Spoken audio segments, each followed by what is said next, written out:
This really brings us to the next part of this first section, which is finding the right athletic fit for you. And there are a couple tools that can help us to figure that out. Okay, this is where I tell you about, drumroll, TFRS. TFRS is TFRRS. That stands for Track and Field Results Reporting System. Everybody calls it TFRS, but you'd be shocked to learn how many collegiate student athletes don't even know about TFRS. And TFRS is an incredible database that's online that's more or less going to give you results from track and field and cross country meets all around the country in college. It's going to have more or less every single result that you could possibly find. And it's a really easy database to use. So what I would recommend doing before you contact coaches, this is in the whittling your field down, trying to create a list of colleges. Once you've found a bunch of colleges that more or less positively answer the questions, the other factors that we've talked about thus far, you want to start to look, well, can I make the roster here? Will I fit in on this roster? And so you're going to now look at the schools that you've come up with and go look at their performances on TFRS and see if you fit in there. Okay, so I'm sharing my screen now so I can show you how to navigate TFRS. TFRS.org. Here we are.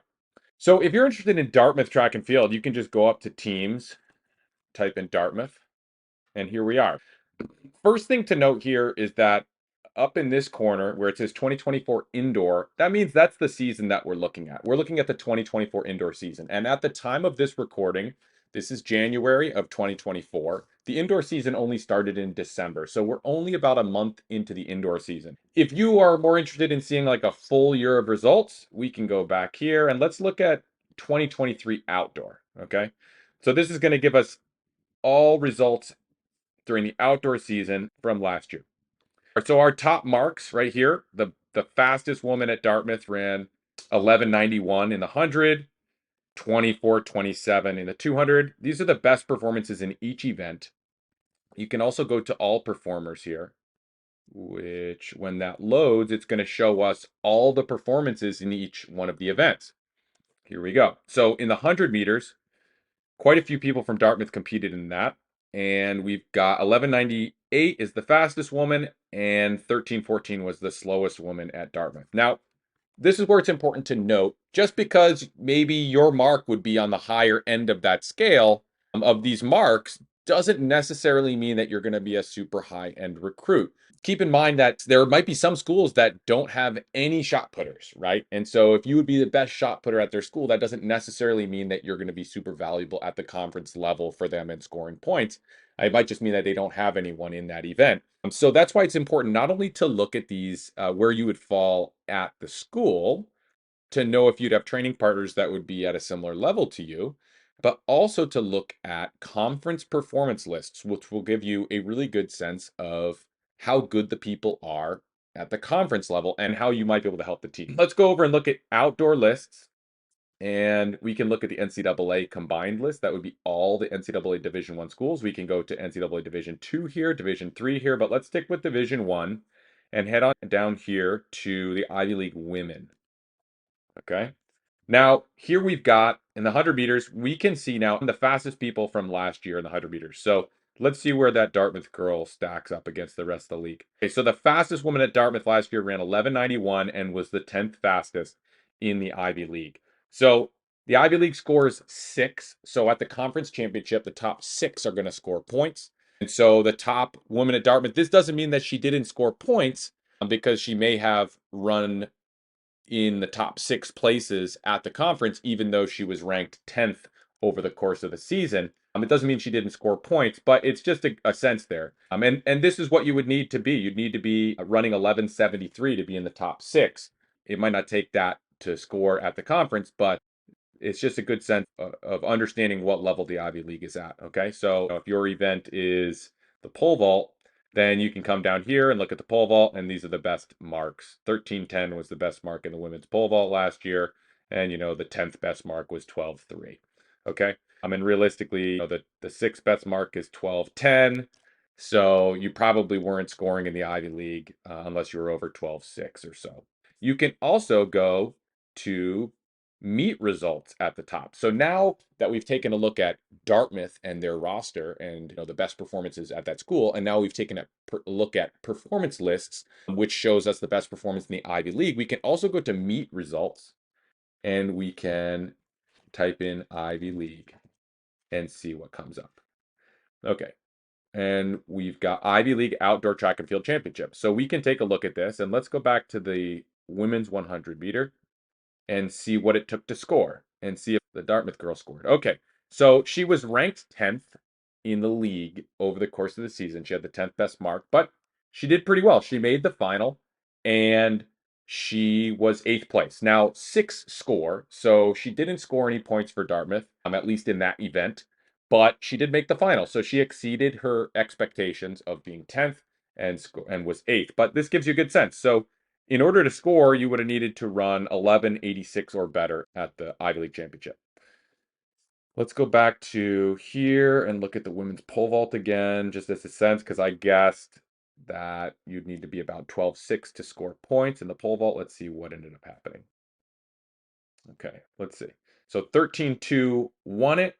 I was incorrect. 13:2 won it. Then we have 12:10, 12:6, 12:6, 12:6 down to 5th place. But 6th place was a significant drop to 12:0. Okay, so 12:6 was 5th place. I was thinking 12:6 would be 6th place. So we're very close, but actually the next one dropped off quite a bit. And they were able to score at 12 feet flat. So it's just a sense. And you can dive into any, if you want to go to the outdoor list, you can go to Division 3. And you can go down to NESCAC if you want. Remember, I was saying this is the division that's very similar to the Ivy League, but it's in Division 3. So it's going to be a much lower level of competition. And we can see what we've got here. So 10th is 1260. The fastest is 1194. So realistically, you're looking at the top woman in the NESCAC not scoring in the Ivy League. So it's noticeably lower. Let's see the pole vault. 12.7 is the highest in the pole vault. So that's competitive. 12.7 is going to score at Ivy League Championship. So your top woman who's at Tufts, which is in the NESCAC, is going to be in the mix to score at the Ivy League Championship. And so would potentially the second and third, the woman from Williams and the woman from Tufts. So this is why everyone likes to talk about the NESCAC as being a really wonderful alternative to the Ivy League. And in some cases, it's a better alternative for certain student athletes. Let's return for a moment to thinking about the Ivy League performance list and how that might help you understand what a coach is looking for in the recruiting process. So let's say if your best marks are winning the conference, then you can be damn sure that that coach from that conference is going to want you, right? If your best results in high school would put you in the top 6 in the Ivy League or in the top 8 in other conferences, of the other conferences in the Ivy League, more or less score 8. So if you're in the top 8, that means you're scoring points. You can kind of expect that that school's going to want you. Even if you're in the top 10, you're going to be in the mix. And realistically, if your marks are in the top 20 in that league, you're probably going to be a pretty good recruit for that league. And so TFRRS is an amazing place to help you determine what level of track and field you should be at. Something really important to consider is that you really do your research during this part of the process, because if you only look at the team, let's say I take a look at Dartmouth and I just look at their roster, you may look and say, oh my gosh, I would be the best pole vaulter at this university already.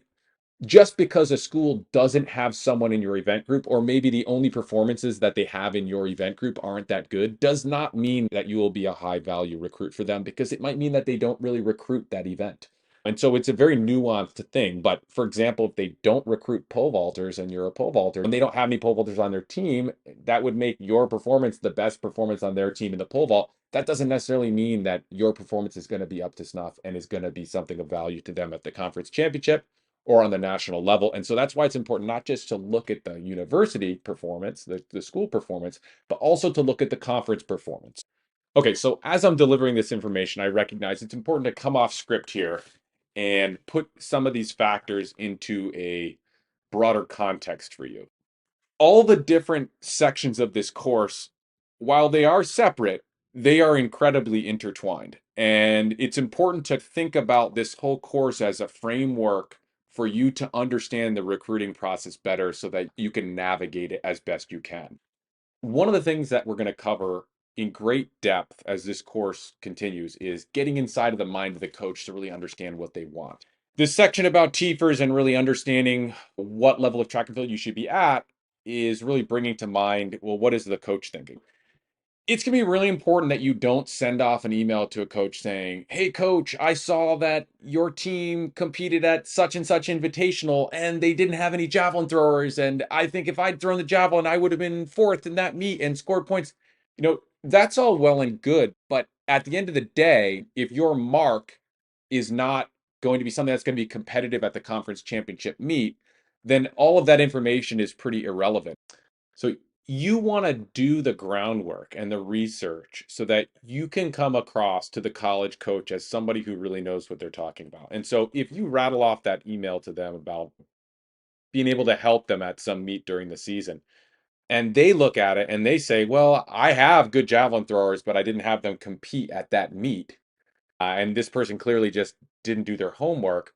Or maybe that coach doesn't have any javelin throwers on their roster at all, and they only coach the shot and the discus and the hammer, and they just forget about the javelin entirely, and they don't have any javelin throwers or recruit any javelin throwers. Then right off the bat, your email is going to be screaming, "I don't know what I'm talking about." And that's what you want to avoid. Now, if you've already rattled off a handful of those emails and now you're just finding out that I'm telling you that's what not to do, don't stress it, because there's nothing you can do to go back and fix those things. But what you can do is improve the way that you communicate with college coaches in the future by really arming yourself with the information that's necessary to make you a knowledgeable recruit.